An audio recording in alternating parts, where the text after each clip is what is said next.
Here is a story I read once to a girlfriend I knew, and I shall read it in parts. The story is 1, 2, 3, 4, 5, 6, 7, 8, 9, 10, 11, 12. Anyway, it is for some reason going to have to be done in parts, this story.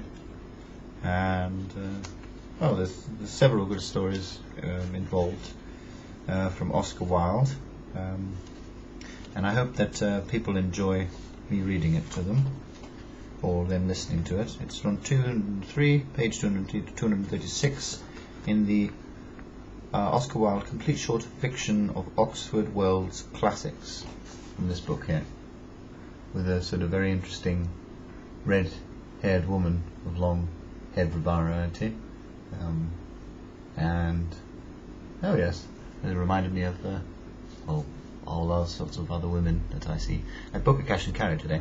There's a woman who was trying to find her case, and I hope she forgave me for looking slightly mad. Doing a job that's beneath me definitely drives me mad, I must say.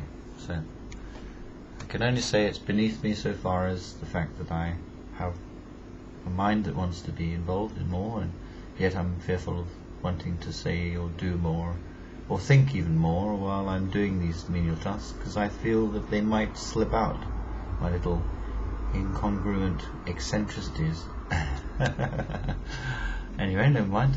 I'll just continue. So this one's called The Fisherman and His Soul.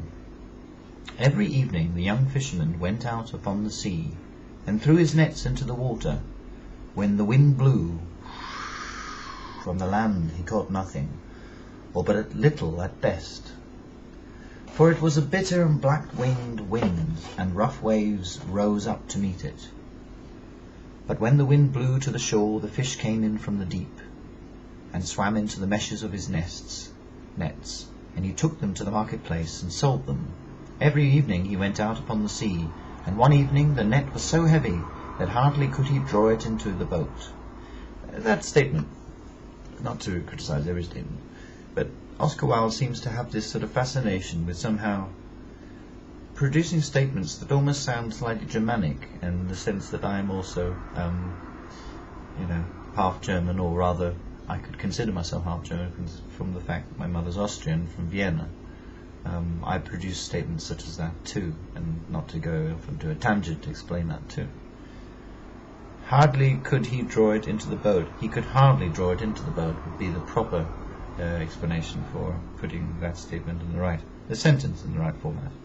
And he laughed and said to himself, "Surely I've caught all the fish that swim,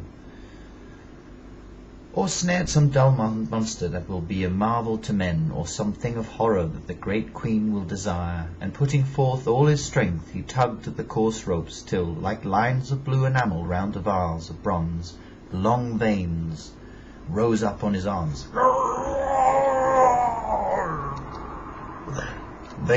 Veins were popping up in his arms.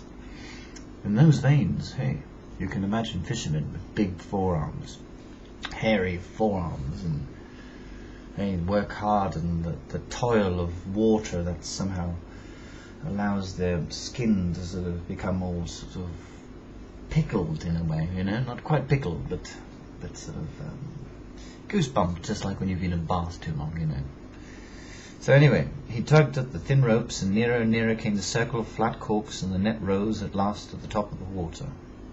But no fish at all was in it, nor any monster or thing of horror, but only a little mermaid lying fast asleep.